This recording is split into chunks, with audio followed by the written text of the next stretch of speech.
Thiruvananthapuram സപ്ലൈകോയിൽ subsidy സാധനങ്ങൾ ഔട്ട്ലെറ്റിലെത്തുന്നത് അനിശ്ചിതമായി വൈകും. അരി, പയർ, പഞ്ചസാര, ധാന്യങ്ങൾ, മുളക്, മല്ലി എന്നിവയ്ക്കായി പ്രസിദ്ധീകരിച്ച ടെൻഡർ നോട്ടീസ് സപ്ലൈകോ പിൻവലിച്ചു. കരാറുകാരുടെ ബഹിഷ്കരണമാണ് നടപടിക്ക് കാരണം.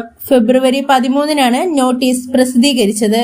20 വരെ ഈ ടെൻഡറിൽ പങ്കെടുക്കാമെന്നായിരുന്നു നോട്ടീസ്. 250 കോടിയെങ്കിലും ലഭിക്കാതെ ലേലത്തിൽ പങ്കെടുക്കില്ലെന്നാണ് കരാറുകാരുടെ നിലപാട്. 12 സെന്റ് വസ്തുവും 2 നില വീടും വിൽപ്പനയ്ക്ക്. പേയാട് പള്ളിമുക്ക് കുരിശുമുട്ടത്ത് മെയിൻ റോഡിൽ നിന്നും 50 മീറ്റർ മാറി 12 സെന്റ് വസ്തുവും 2500 സ്ക്വയർ ഫീറ്റ് 2 നില വീടും വിൽപ്പനയ്ക്ക്. അച്ചോട്ടുകാവ് പിടാരം ജംഗ്ഷനിൽ നിന്നും തിരുമല പിടാരം ജംഗ്ഷനിൽ നിന്നും ഈ സ്ഥലത്തേക്ക് എത്താവുന്നതാണ്. 1300 സ്ക്വയർ ഫീറ്റ് വരുന്ന 1-ാം നിലയിൽ മനോഹരമായ വലിയൊരു സിറ്റ് ഔട്ട്, അറ്റാച്ച്ഡ് ബാത്റൂമോട് കൂടിയ വിശാലമായ 2 ബെഡ്റൂം, പൂജാമുറി, കിച്ചൺ, വർക്ക് ഏരിയ തുടങ്ങിയവയും 1200 സ്ക്വയർ ഫീറ്റ് വരുന്ന 2-ാമത്തെ നിലയിൽ 2 ബെഡ്റൂം, കിച്ചൺ, വലിയ ഹാൾ എന്നിവയും അടങ്ങുന്നതാണ് വീട്. പള്ളിമുക്ക് ജംഗ്ഷനിൽ നിന്നും ഇവിടേക്ക് 1.5 കിലോമീറ്റർ ആണ് ദൂരം. ഈ ചുറ്റളവിൽ തന്നെ സ്കൂൾ, പള്ളി, അമ്പലം, മോസ്ക്, പെട്രോൾ പമ്പ്, ബാങ്ക് എന്നിവയും സ്ഥിതി ചെയ്യുന്നു. വീട് വിൽപ്പനയ്ക്ക് വേണ്ടി പെയിന്റിംഗ് ജോലികൾ നടക്കുകയാണ്. ആവശ്യക്കാർ ഈ പറയുന്ന നമ്പറിൽ ബന്ധപ്പെടുക.